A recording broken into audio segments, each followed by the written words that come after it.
Bien, bonjour.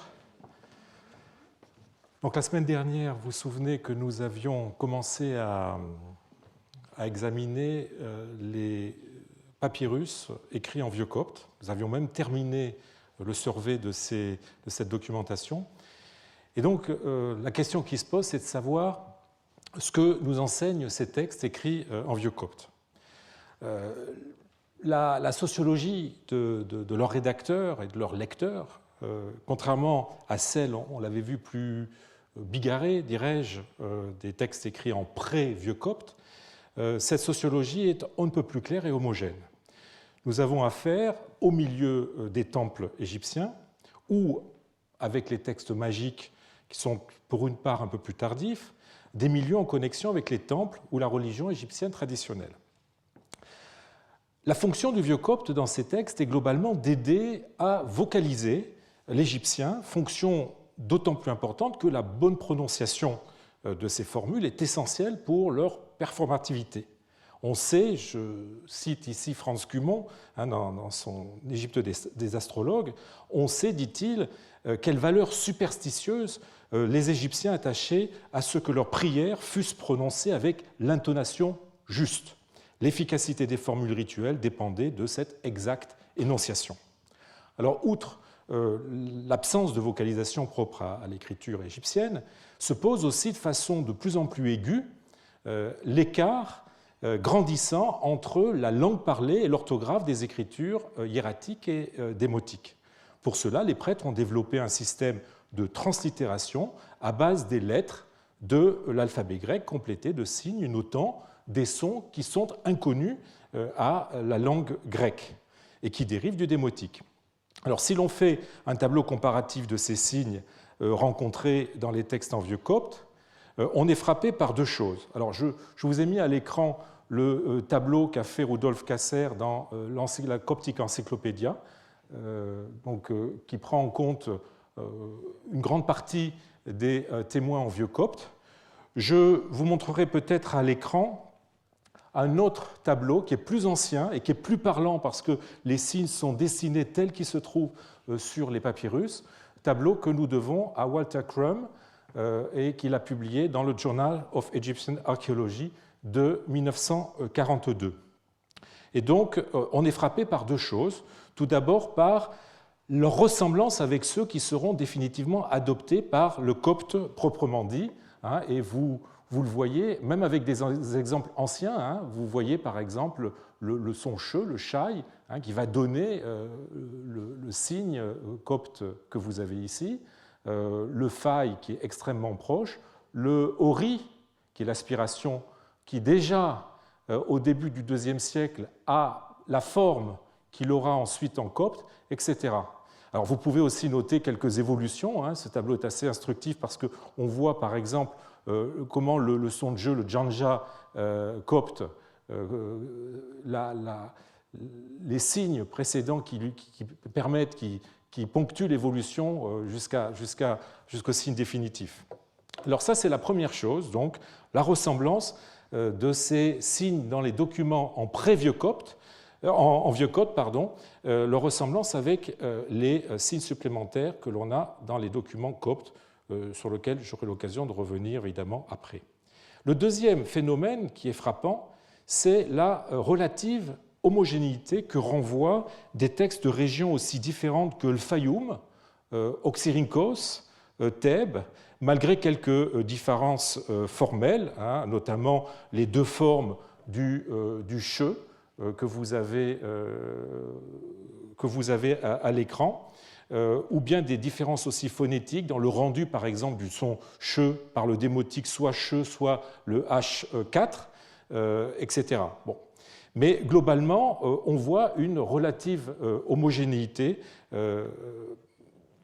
Et puisque ce système s'observe déjà au complet dans l'Old Coptic Horoscope de l'extrême fin du 1er siècle ou dans le papyrus Schmid d'environ 100, eh bien, cela signifie, je les ai encadrés en rouge à l'écran, on reconnaît ces signes qui sont presque au complet et qui sont relativement proches, disons, de ceux que l'on aura ensuite, eh bien, cela signifie que ce système s'était, pour ainsi dire, canonisé dès le 1er siècle et diffusé dans les temples de l'ensemble du pays. Et ça, c'est très important, surtout lorsqu'on est conscient de la grande hétérogénéité géographique qui prévalait sur le territoire égyptien.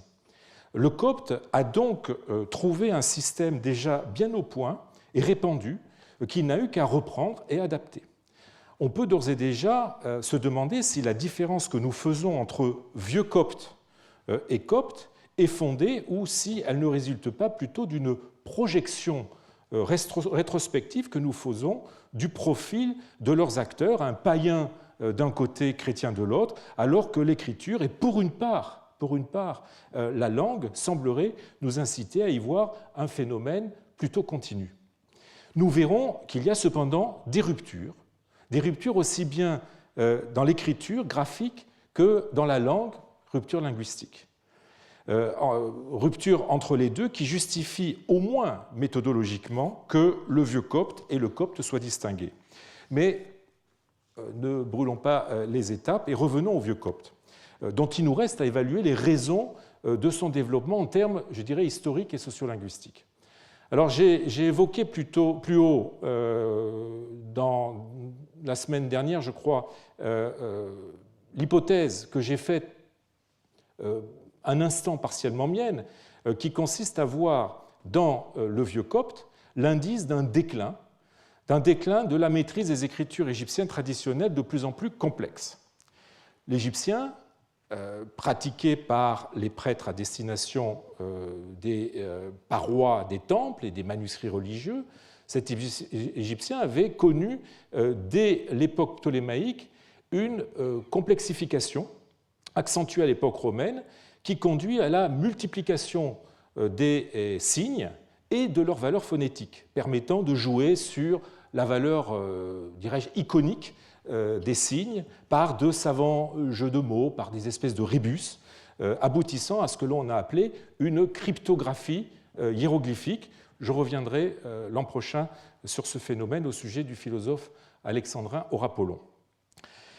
Si on a abusé de ce terme de cryptographie, il n'en reste pas moins vrai que le déchiffrement de certains textes est un véritable casse-tête pour les égyptologues, comme je prendre un exemple très connu qui est celui de litanies du dernier temple égyptien dont je vous avais montré la photo dans un cours précédent, celui d'Esna, qui date du IIIe siècle après Jésus-Christ, et qui est composé, le texte est beaucoup plus long, vous n'avez que le début ici à l'écran, il est composé uniquement d'une savante déclinaison du signe du bélier d'un côté et du crocodile de l'autre, variant à l'infini par un accompagnement de divers accessoires ou de divers signes, et que l'on n'a compris que très récemment. Je vous renvoie à l'étude quasiment concomitante, aux études quasiment concomitantes de Christian Leitz en 2001 et de Siegfried Morenz en 2002, qui ont proposé un déchiffrement de ce texte.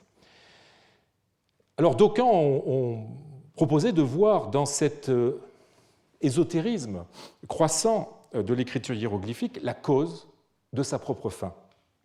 C'est ainsi que l'égyptologue Martin Andreas Stadler conclut son article de 2008 sur la disparition du démotique la façon suivante: les prêtres égyptiens devinrent culturellement et religieusement isolés et ont soutenu ce processus en composant des textes à la fois en hiéroglyphes et en démotique encodés selon un système des plus difficiles. Les textes ainsi écrits exigeaient des efforts pour être compris et étaient considérés comme obsolètes puisqu'ils ne correspondaient plus à l'environnement social contemporain. Fin de citation. Donc le développement du vieux copte sous la forme de glosses serait un indice de cette complexification qui aurait nécessité le recours à une écriture alphabétique pour contrecarrer l'obscurité croissante des écritures traditionnelles. Mais il y a plusieurs arguments qui doivent nous amener à nuancer cette hypothèse, ou en tout cas ce que cette hypothèse pourrait avoir de trop schématique ou définitif. Tout d'abord, les prêtres auraient pu se contenter du démotique, s'il s'agissait seulement de mieux comprendre des textes à l'orthographe obsolète ou hermétique, comme d'ailleurs ils l'ont fait en annotant leurs manuscrits, certains de leurs manuscrits de glosses dans cette écriture. Vous vous souvenez de l'onomasticon de Teptunis, qui comprend beaucoup plus de glosses en démotique qu'en vieux copte. De même qu'ils auraient pu se contenter d'utiliser ou de développer le système d'écriture alphabétique ou syllabique, ce système qui permet de mieux visualiser la structure consonantique d'un mot. Ils auraient pu développer ce système à l'intérieur même du démotique. Et ils l'ont fait. Par ailleurs, il faut avoir à l'esprit que les glosses en vieux copte sont souvent de la même main, et j'insiste sur ce point, de la même main que le texte principal, et on ne peut donc suspecter que ceux qui écrivaient ces glosses ne comprenaient pas la langue utilisée pour le texte primaire. Alors, s'il a pu être secondairement un moyen de surmonter certaines difficultés du hiératique, le vieux copte entre avant tout dans une stratégie ritualiste en permettant une meilleure performativité de la récitation des formules religieuses ou magiques grâce à sa vocalisation. Mais qu'il se soit immiscé dans le cadre très figé, dans le cadre très traditionnaliste des temples égyptiens, n'en est pas moins le signe d'une profonde mutation culturelle, pour autant que les milieux conservateurs et formalistes des prêtres ont accepté de renoncer à l'exclusivité du vieux système graphique pour s'ouvrir à un autre système, le grec, qui avait le privilège d'être la langue de l'État et surtout qui avait l'avantage d'être alphabétique, comme d'ailleurs la plupart des écritures de l'Empire à ce moment-là, et qui avait l'avantage de marquer les voyelles. Le fait qu'après des siècles de pratiques rituelles, s'appuyant exclusivement sur des textes en hiératique, on ait ressenti le besoin d'avoir recours à un système graphique étranger pour vocaliser correctement les formules, montre bien une forme, sinon de déculturation, du moins de changement de paradigme culturel. Outre les conditions politiques conduisant à un retrait de l'État dans la maintenance des temples, que j'avais évoqué dans un cours précédent, et qui, quoique fortement relativisées par la communauté égyptologique, ont été, me semble-t-il, décisives, deux facteurs ont dû être déterminants dans cette mutation de paradigme.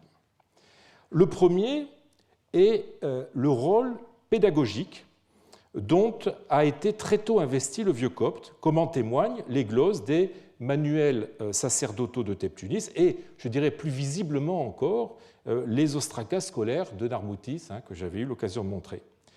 Les facilités que présentait l'écriture grecque en ont fait un moyen d'apprentissage qui avait les avantages de pouvoir être maîtrisé sans trop d'efforts, en permettant de pallier immédiatement la difficulté majeure de l'égyptien, son manque de vocalisation.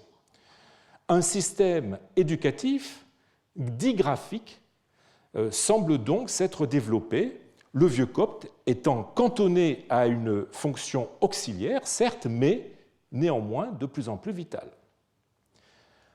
Par ailleurs, vous aurez noté que les textes suivis en vieux copte sont presque tous des textes astrologiques. Souvenez-vous, le Old Coptic Horoscope ou l'horoscope de Michigan, des textes astrologiques ou des textes magiques. Le manuel magique d'Oxyrhynchos, les papyrus magiques du IVe siècle, sans compter probablement le papyrus Schmidt. Il compte même ces textes astrologiques et ces textes magiques parmi les plus anciens textes en vieux copte. Or, ces deux domaines, intrinsèquement liés, la magie et l'astrologie, intrinsèquement liés entre eux, n'ont pas manqué de servir d'interface entre culture égyptienne et culture grecque, elle aussi très active dans ces deux spécialités. Deux traditions se sont donc rejointes, générant des interactions encourageant bilinguisme et digraphisme. C'est ainsi que les papyrus magiques mêlent les langues et les écritures en même temps que des strates d'origine égyptienne et grecque. Vous vous souvenez notamment du grand papyrus magique de Paris. Donc à travers la magie et l'astrologie, le milieu sacerdotal égyptien s'est donc ouvert aux Grecs, à la culture grecque ou une forme de culture grecque, et y a puisé de quoi développer cet outil qu'est le vieux copte. Mais malgré l'ouverture sur le grec et sa culture, dont il est l'indice, le vieux copte présente une caractéristique fondamentale qui nuance ce rapport à l'hellénisme et qui le distingue radicalement du copte: l'absence de mots grecs. Alors que, comme nous le verrons, j'espère la semaine prochaine, la langue copte est truffée d'emprunts grecs, le vieux copte ne fait aucune place au lexique grec, à une exception près. Cette exception, c'est le codex magique de la Bibliothèque nationale de France, le supplément grec 574, qu'on a déjà vu la semaine dernière, qui présente une séquence en égyptien aux lignes 1231-1239, qui tranche non seulement sur les autres parties en vieux copte de ce codex, mais aussi sur les autres témoins de vieux copte que nous avons passés en revue la semaine dernière. Il s'agit de quelques lignes écrites avec seulement une lettre supplémentaire, le kima, qui pourrait être un ajout d'un copiste postérieur selon Edward Love dans son livre Code Switching with the Gods, The Bilingual Spells of PGM 4. Selon lui, cette lettre serait due au copiste, mais dans le texte d'origine, il n'y avait aucune lettre supplémentaire. Et effectivement, si l'on regarde bien, les sons égyptiens sont rendus purement et simplement par des lettres grecques ou ne sont pas rendus du tout. Donc, on a non seulement une quasi-absence des signes supplémentaires, mais on y trouve aussi une séquence en grec, en plein milieu, apo tou deina, d'un tel, et surtout, et c'est important pour mon propos, 5 emprunts au grec qui sont répétés pour l'un 3 fois. Le mot kaire, salut, le mot agios, saint, le mot pneuma, esprit, le mot akatartos, impur, et le mot daimon, démon.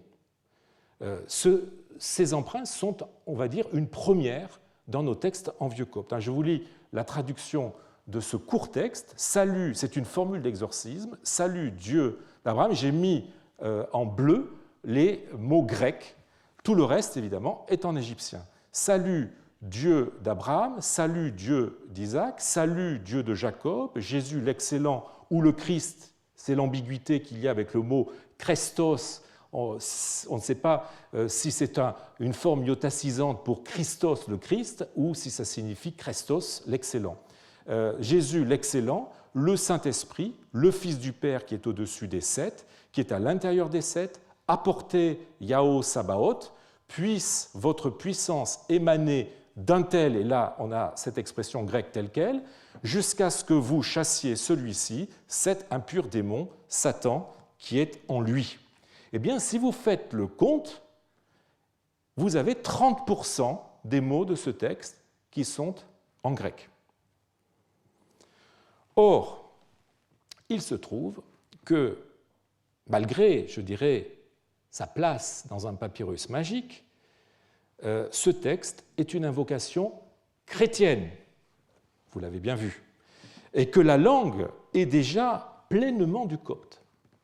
On voit donc s'esquisser à travers cette ultime strate textuelle du grand papyrus magique de Paris, on voit s'esquisser un rapport de consubstantialité entre emprunt grec et christianisme qui semble bien propre à la langue copte stricto sensu. Si les autres strates en vieux copte de ce manuscrit empruntent au grec uniquement ces lettres et quelques autres signes diacritiques, on l'avait vu avec l'esprit rude, etc., eh bien, cette invocation, cette formule d'exorcisme, lui emprunte aussi des mots et à travers eux des concepts. Le manuscrit de Paris, du fait de la diversité de ses composants, nous aide ainsi à mieux saisir la ligne de démarcation entre les deux, qui n'est pas toujours facile de justifier sur des bases purement linguistiques. La ligne de démarcation donc, entre le vieux copte et le copte. Le vieux copte ne participe de l'hellénisme que graphiquement ou scripturalement. Le copte, lui, en tire une partie de sa substance. L'un a un rapport purement instrumental avec le grec, l'autre lui doit beaucoup de son génie, et je prends le mot dans le sens étymologique d'ingenium, il doit beaucoup de son esprit. Alors, il est temps de nous intéresser à cet autre, le copte.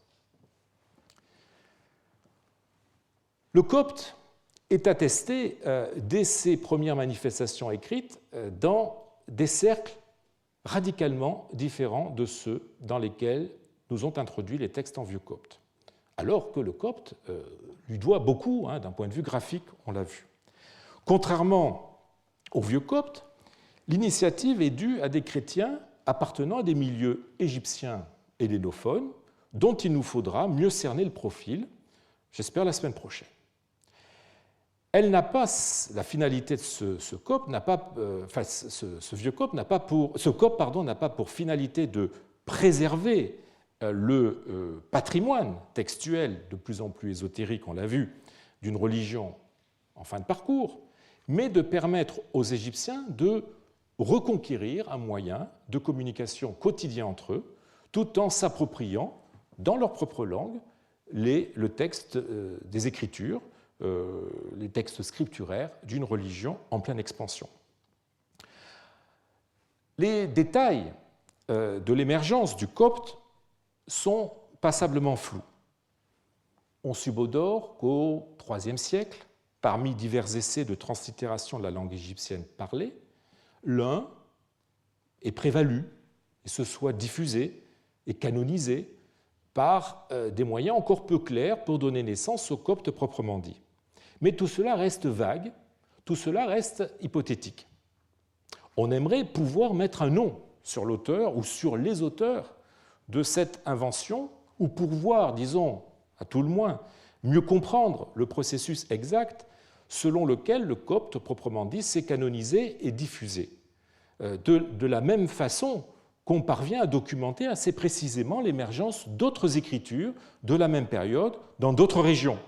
On sait par exemple qu'au moment où le roi Ezana d'Aksum, aux alentours de 320-360, convertit le pays au christianisme, l'écriture gaise de l'éthiopien s'est transformée en abugida, avec donc notation des voyelles sous la forme de diacritique pour devenir la langue officielle de ce nouvel État chrétien. On sait bien que l'arménien, le géorgien ou l'albanien auraient été inventés par le moine Mesrop Mastitots, donc 360-361 à 440, là encore, à la faveur du mouvement de christianisation des pays qui les utilisèrent. Tout comme ces autres écritures, le copte participe de cette dynamique générale à l'œuvre dans l'Empire et à ses frontières, à la faveur de laquelle certaines populations imposèrent leur langue vernaculaire à des fins liturgiques, au prix parfois de la création d'une nouvelle écriture. Et pour cela, je vous renvoie à l'article de Juan Signes Codonnier, New Alphabets for the Christian Nations, paru à Cambridge dans un volume collectif en 2014. Alors pour mieux comprendre le phénomène de l'émergence du copte et dégager ce qui le distingue, je dirais objectivement, si c'est possible, du vieux copte, eh bien, il faut partir de la documentation. C'est avec les textes littéraires que le copte semble faire son apparition au IIIe siècle.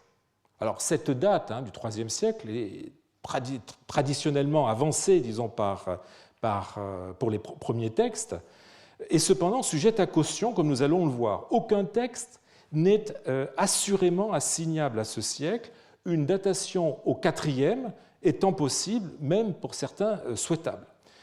Les datations des manuscrits littéraires se faisant uniquement sur des critères paléographiques, les dates ou les datations sont tout sauf précises et doivent être accueillies avec une très grande prudence. Vous savez que la datation paléographique, c'est-à-dire la façon de dater les textes d'après les Écritures, est un exercice qui repose sur un certain nombre de critères qui ne sont pas toujours faciles à déterminer. En particulier, il nous manque une information capitale qui est l'âge du copiste, puisqu'on considère que l'écriture d'un individu qui résulte pour une part d'une formation scolaire, de l'apprentissage de modèles, s'est stabilisé à un certain moment de sa vie et qu'il va la garder 20, 30, 40, 50 ans, ce qui veut dire donc en théorie un même type d'écriture, selon l'âge de celui qui l'utilise, peut être daté à 50 ans d'intervalle,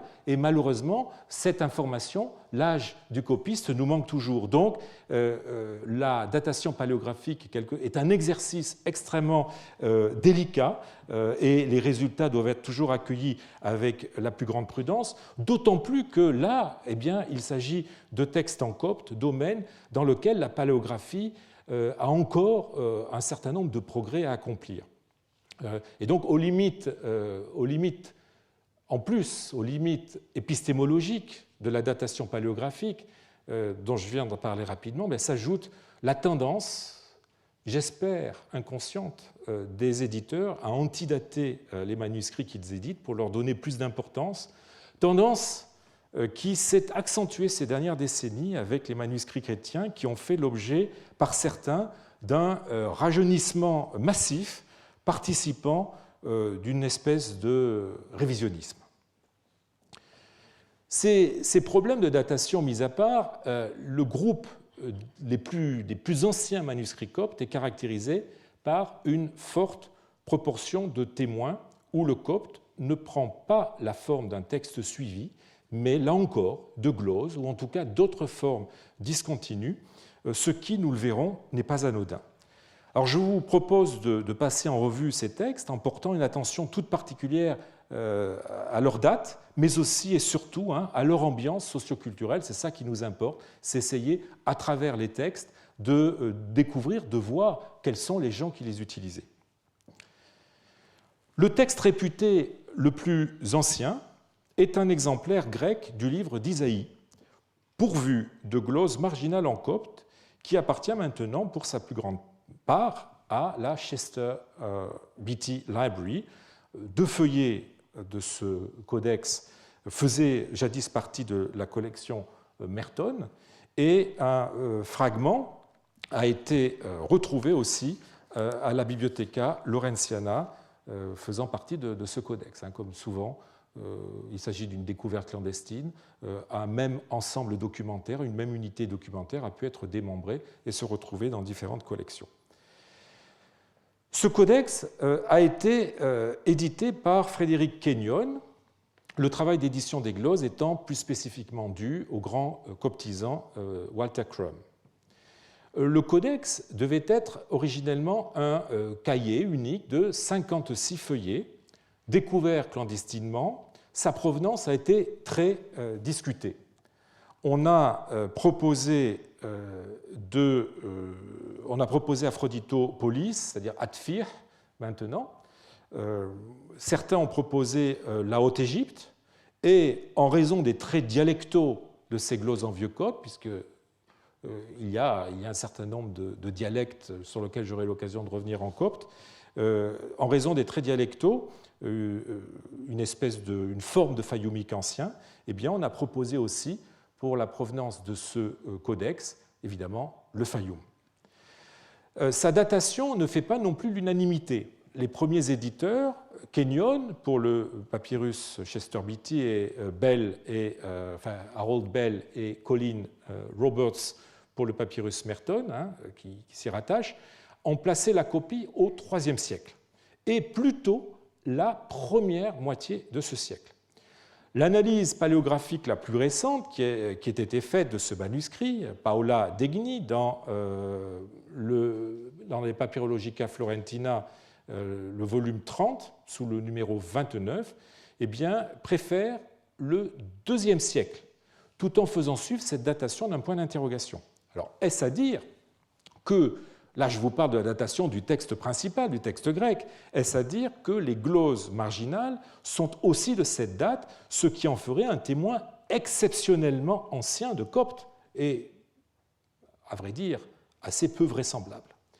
Si l'écriture du texte principal, une écriture très élégante, comme vous le voyez, très stylisée, a suscité l'intérêt des papyrologues, il n'en va pas de même pour les gloses. Alors, il est vrai que ces gloses sont souvent très courtes, souvent effacées ou mangées par les lacunes, ce qui ne permet pas de les dater aisément, ni de voir d'ailleurs si elles sont d'une ou plusieurs mains. Bon, j'ai l'impression qu'il y a surtout une main, donc je parlerai d'un annotateur, d'un glosateur dans la suite de mon cours.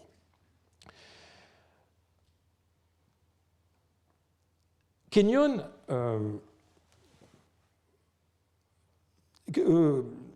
Bell et Roberts proposaient de dater ces gloses du milieu du IIIe siècle ou un petit peu plus tard, sans autre démonstration paléographique. Kenyon, lui, les rapprochait d'un document de Berlin daté de 236, que je vous ai mis sur la partie droite de l'écran. J'avoue que je ne suis pas convaincu par ce parallèle, je ne vois absolument rien de commun. C'est un autre écueil de la datation paléographique, c'est la subjectivité, je dirais, de l'éditeur. Je ne vois pas tellement de rapprochement, donc je ne suis pas convaincu. L'écriture inclinée et souvent anguleuse de nos gloses me fait plutôt penser à celle d'un autre papyrus, un papyrus de la Société italienne, 1165, les Actes des Apôtres, pour lequel Eric Turner proposait la fin du IIIe siècle ou le début du IVe siècle. Aussi resterai-je prudent en proposant de dater les gloses de notre codex d'Isaïe de la ou des dernières décennies du IIIe siècle ou du début du IVe siècle, ce qui, même si on adopte la fourchette basse, continue à en faire un des plus anciens témoins écrits du copte. Si la datation du texte principal de Degni est correcte, mais j'insiste sur le fait qu'il faut rester prudent, d'autant plus que Degni reconnaît elle-même que l'écriture du texte principal est, comme elle le dit, atipica nel panorama delle scritture librarie del periodo imperiale, eh bien, les gloses auraient été ajoutées bien ultérieurement. La personne qui a passé commande de ce manuscrit ou qui l'a tout simplement acheté n'est donc pas la même que le lecteur ou les lecteurs qui sont responsables des annotations marginales, une ou plusieurs générations s'étant écoulées. Que peut-on dire de ceux ou de ces annotateurs? Je parlerai d'un annotateur pour simplifier les choses.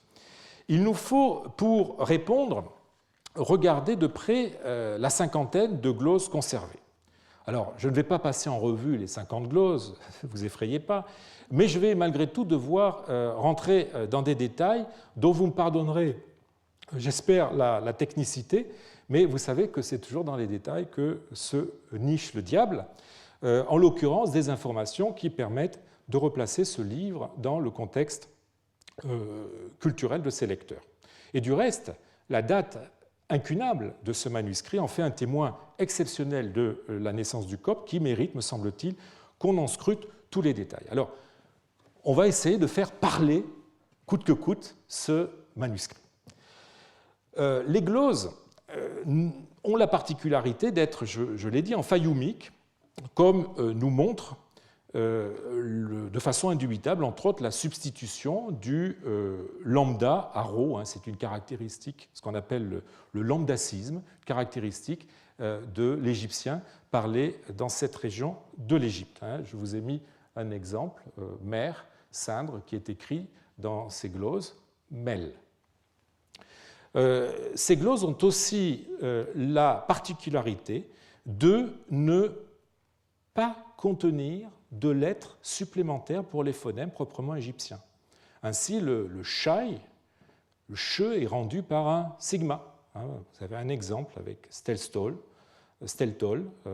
pour stertor, athée. Le fai est rendu par un bêta. Le janja, je, est rendu par un ki. Vous avez un exemple avec le ji, prendre, qui est rendu par ki dans ces gloses. Le ori, c'est-à-dire l'aspiration, est omis. Un exemple à l'écran. Il est possible que le ori soit parfois rendu par une sorte d'accent aigu. Je vous ai mis un exemple avec le mot hep, qui correspondrait au copte hep, la vengeance, quoique cet accent se retrouve ailleurs sans qu'il s'explique ainsi. Mais je me demande si cet accent aigu, dans certains cas, en tout cas ici avec hep, ne serait pas la déformation de l'esprit rude, qui est attesté par ailleurs dans notre manuscrit, et qui revient à 2 reprises dans des gloses où il paraît marqué un ori. Vous avez ici un exemple en haut de l'esprit rude qui a été rajouté dans le texte grec. Là, il s'agit bien d'un esprit rude, marquant l'aspiration. Et vous avez en bas une glose, une des 50 gloses en vieux copte. Et là, vous voyez qu'on retrouve exactement le même signe, qui pourrait en l'occurrence marquer un ori, qui pourrait correspondre à un ori, c'est-à-dire à une aspiration à l'intérieur du mot copte, malgré l'interprétation qu'en a donnée Crum. Mais bon. Enfin, on constate que la voyelle d'appui de la consonne N est ici rendue par la voyelle I, cette consonne d'appui qui est normalement non exprimée en copte ou qui est visualisée par une surligne. J'aurai l'occasion d'y revenir un de ces jours. Eh bien, elle est rendue ici tout simplement par la voyelle I. Voilà, ce qui est tout à fait étonnant. Alors, inta pour nta. Alors, l'absence de signes égyptiens proprement dit est frappante, surtout par rapport à ce qu'on a vu des textes en vieux copte. Crum en conclut que, je le cite, le scripteur semble avoir vécu à une période où les 5 lettres égyptiennes supplémentaires étaient, en tout cas dans son milieu, encore étrangères. C'est d'autant plus étonnant que nous avons vu que les textes en vieux copte les connaissaient déjà à la fin du 1er siècle, et en plus au Fayoum, région dont le rédacteur de ces annotations est issu. Cela peut être considéré comme une preuve de la difficile perméabilité entre les milieux païens, où le vieux copte a été élaboré, et les milieux chrétiens qui ont repris les acquis de ces expérimentations. Alors, certes, on pourrait y voir la preuve de l'isolement dans lequel se trouvait ce rédacteur, le rédacteur des glosses de ce codex, qui n'était pas au courant de ce qui se faisait ailleurs. Mais j'y vois plutôt l'indice de ce qu'à l'époque où il vivait, on va dire la fin du IIIe siècle, l'usage des signes supplémentaires tels qu'ils avaient déjà été canonisés dans les temples ne s'était pas répandu dans le reste de la population et n'avait pas été encore adopté par les chrétiens quand ils voulurent rendre leur langue en lettres grecques. C'est donc un argument pour une datation ancienne de ce codex, à moins que l'absence des lettres égyptiennes ne traduise l'extrême hétérogénéité de la pratique du copte dans les premières générations de chrétiens, avant que ne se produise une standardisation plus ou moins générale. Le manque de documentation rend difficile l'interprétation exacte de ce phénomène, de l'absence de lettres proprement égyptiennes dans ce texte. Si les lettres coptes manquent, en revanche, eh bien, on notera, ce qui n'a pas retenu l'attention jusqu'ici, on notera que, contrairement à ce que nous avons vu avec le vieux copte, eh bien, nos gloses contiennent des mots grecs, ce qui est d'autant plus étonnant qu'il s'agit de gloser un texte en grec. Et là, je vous donne deux exemples. Un exemple, Isaïe 16.3, le texte principal donne « Poiete skepen pentus ote », faites pour elle un abri de chagrin, nous dit le texte grec, c'est-à-dire un abri contre le chagrin. Eh bien, cette expression, qui est un peu difficile, assez imagée, eh bien, est traduite en copte par l'expression « Alei inuskepe inebines », faites pour elle un abri contre le chagrin, et le glossateur a tout simplement repris le mot grec du texte principal dans sa glose en copte.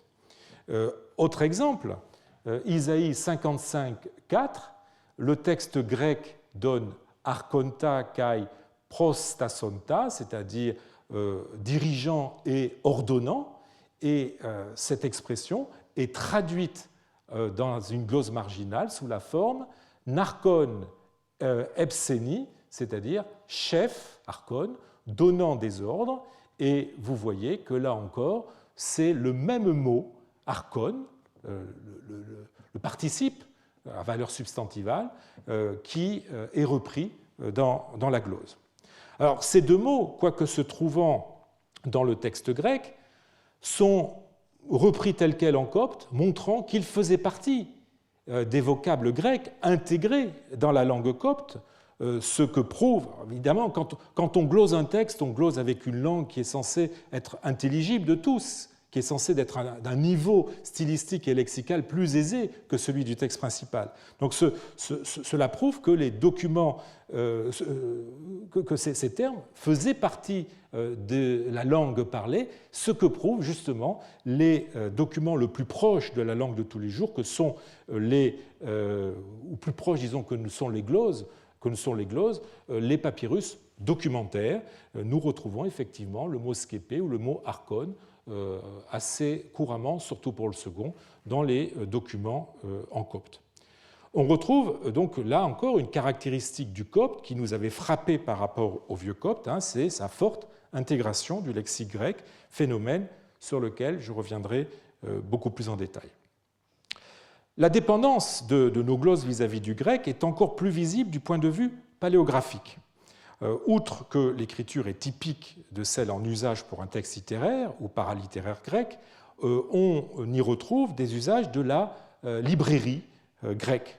Ainsi, la surligne en fin de ligne, qui vaut pour un nu, c'est quelque chose qui est typique des papyrus littéraires grecs. Vous avez aussi l'apostrophe marquant la fin d'un mot se terminant sur une consonne, qui est un signe diacritique que l'on retrouvera dans les manuscrits coptes anciens dans une fonction identique et qui se répandait à la même époque dans les manuscrits grecs chrétiens pour éviter les problèmes de mécoupure. N'oubliez pas que nous sommes dans un système d'écriture continue, on ne met pas d'espace entre les mots, ce qui évidemment peut déboucher sur un certain nombre d'ambiguïtés. Et donc, dans le système, disons, du grec, les mots se terminent normalement, s'ils doivent se terminer sur une consonne, sur la consonne sigma ou nu, et tout autre mot qui se termine sur une autre consonne, eh bien, peut provoquer des phénomènes de mi-coupure dans la lecture. Et donc, on les signale en mettant une apostrophe, et notamment après les noms propres hébreux indéclinables du type Jacob, Rachel, Élisabeth, qui se répandent évidemment à cette époque aussi bien dans l'onomastique grec que évidemment dans les textes littéraires que les gens copient. Eh bien, il pouvait poser des problèmes d'ambiguïté, et c'est pour ça qu'on essaye de prévenir cette ambiguïté en signalant la fin du mot par cette apostrophe. Eh bien, on retrouve exactement le même phénomène dans les gloses que vous avez à l'écran. On a affaire donc à un annotateur qui est bien au fait des pratiques scribales grecques. Alors, venons-en un peu à la fonction de ces gloses. Crum leur a dénié d'emblée, avec raison, me semble-t-il, une fonction liturgique. Mais il était embarrassé pour expliquer selon quels critères tel passage a été glosé plutôt que tel autre. Je le suis moi aussi. Certes, dans certains cas, on entrevoit le motif qui a poussé le lecteur à introduire une annotation, mais il s'agit, on est beaucoup plus embarrassé dans un certain nombre d'autres cas. Alors, essayons de voir dans quel cas le motif de ces annotations paraît clair. Il s'agit la plupart du temps de donner des traductions à des mots difficiles ou ne correspondant pas à l'usage parlé. Je vous ai mis plusieurs exemples. Le mot grec kouphoi, léger, agile, vif, qui qualifie les messagers, et qui est un sens homérique du terme, eh bien, est glosé en copte par un mot qui signifie léger, rapide, probablement parce que kouphos était surtout employé dans la langue de tous les jours dans un sens beaucoup plus concret, notamment pour des amphores vides ou pour des exemptions fiscales. De même que le mot baratron, qui apparaît dans Isaïe 14, 24, qui est la fosse, avait besoin d'être glosé, car c'est un mot rare qui n'est d'ailleurs jamais attesté dans les papyrus grecs documentaires, ou même coptes. 54-15, eh bien, nous avons le mot prosélutoi, qui a donné le français prosélyte, qui est glosé sma, étranger, shmo. C'est un mot peu fréquent, surtout propre à la Septante et inconnu des papyrus documentaires, d'autant plus qu'il peut avoir plusieurs sens, d'où même le sens de prosélyte. Ici, il a un sens bien particulier qui est celui d'étranger, d'où la nécessité de gloser le terme.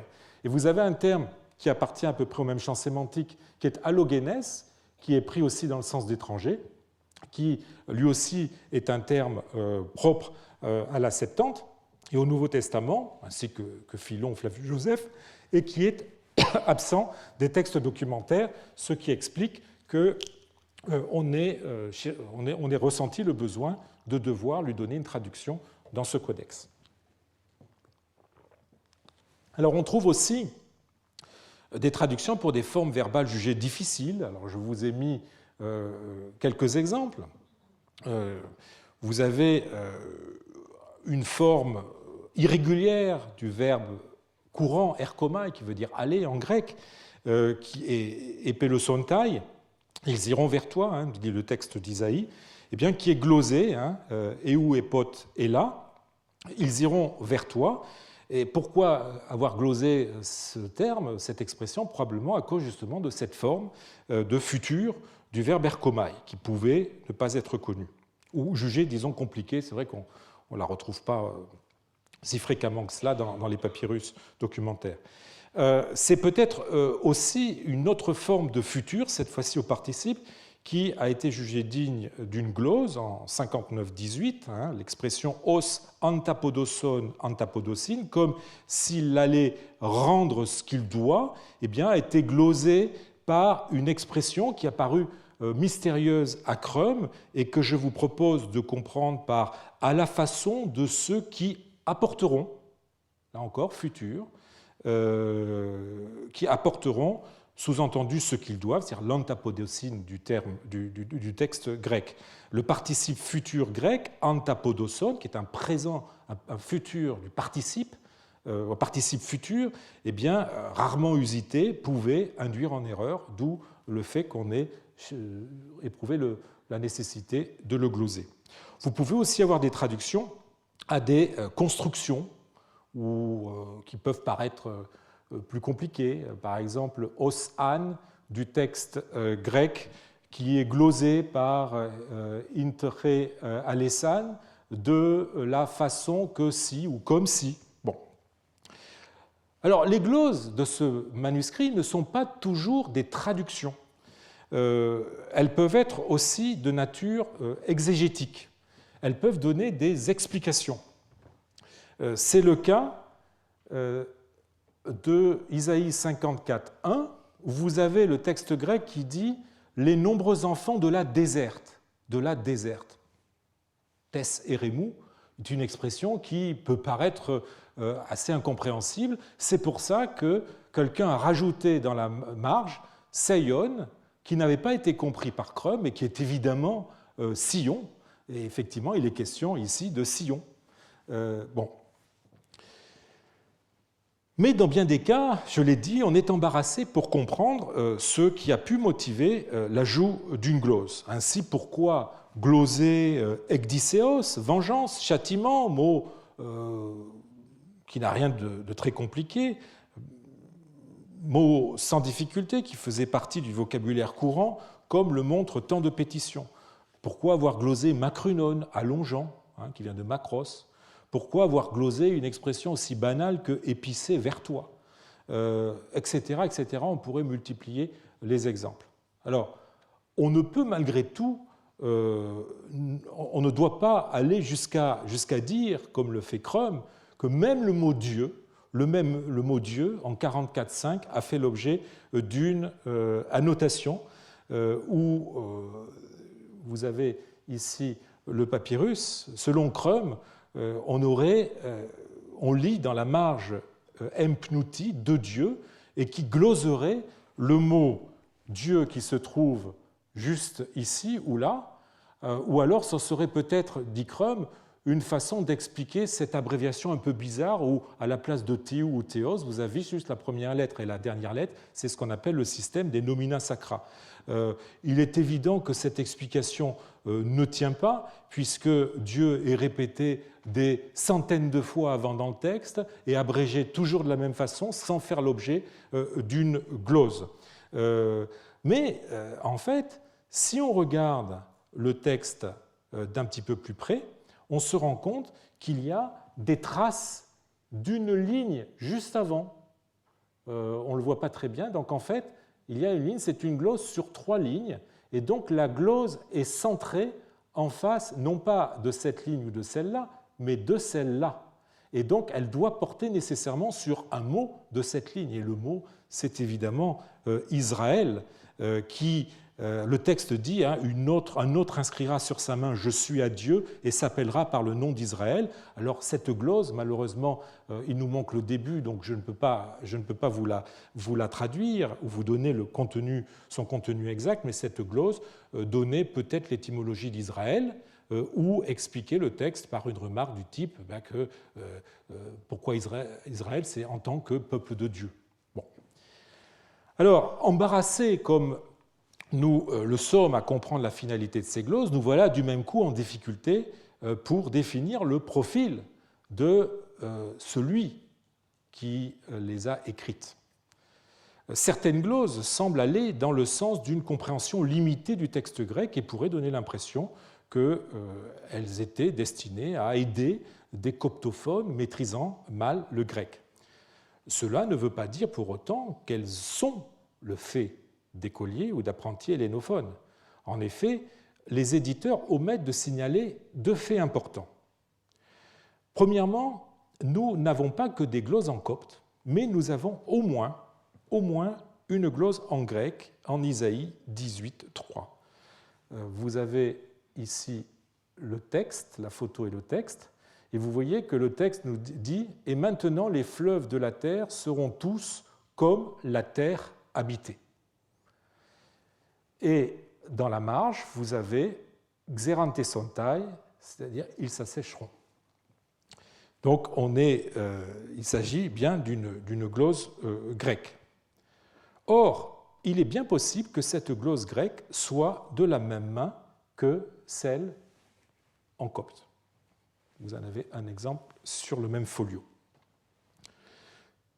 En tout cas, d'après l'image, il semble bien que ce soit le même type d'encre.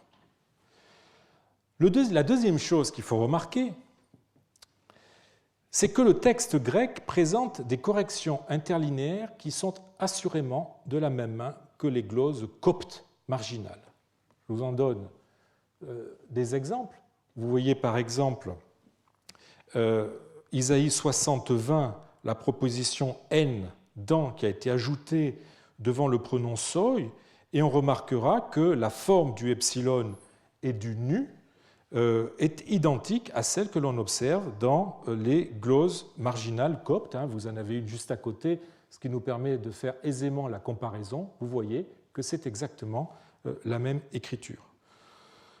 Alors, je ne rentrerai pas dans le texte même, et sachez que vous avez ici un exemple de correction erronée qui, en fait, avait pour but de donner un sens au texte du manuscrit qui lui-même était incompréhensible, mais qui aboutit à une aberration textuelle.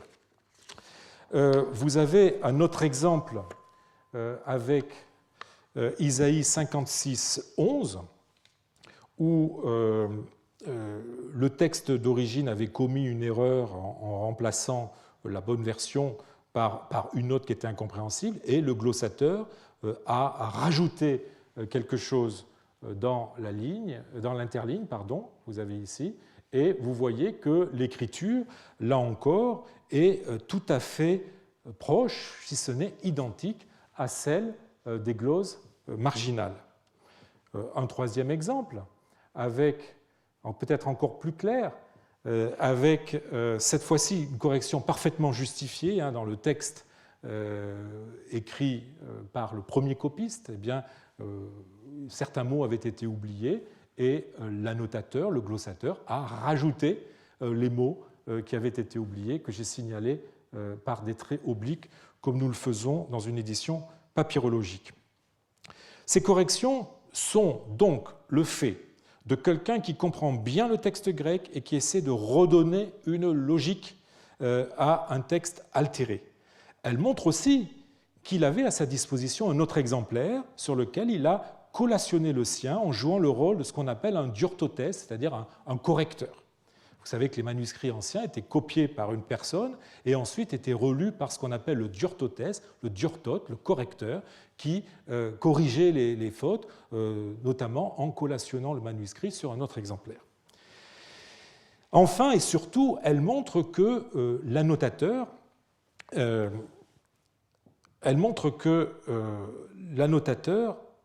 semblait être aussi à l'aise en grec qu'en copte, puisqu'il corrige le texte grec, l'annote en grec et en copte.